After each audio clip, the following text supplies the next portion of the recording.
So for those who have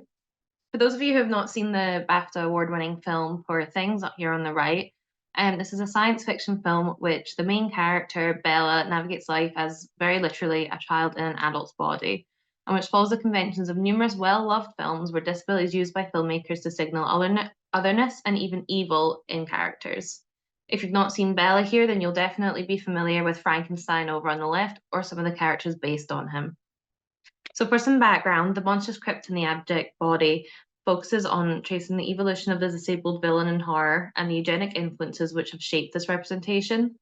and then hoping to prove through analysing numerous examples and establishing a history of the trope that these representations promote ableist images of disability that have real life impacts for disabled people.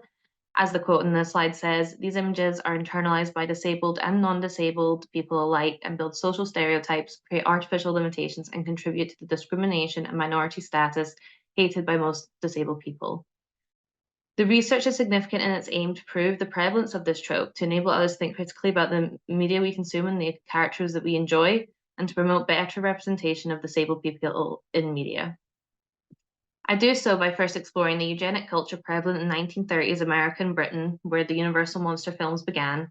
and then discussing issues of childness and learning disability, contagion, incest in remote communities, and physical difference, all as signifiers of monstrosity, all indebted to the blueprint laid out by Frankenstein and similar monster movies such as Frankenstein and Creature from the Black Lagoon. I then trace these characters' traits through the genre, but particularly the slasher genre.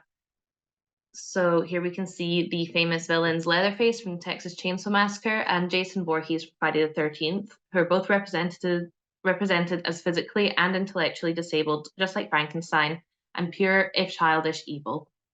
I then show the trope in more modern films indebted to the unfortunately eugenicist history of horror, such as Poor Things or Hereditary. This allows us to understand the monster that we know it is a cultural construction, one which has the very real impacts on disabled people's lives and experiences, and one which we can begin to unlearn as we become more aware of it and more aware of the characters that we enjoy. Thank you.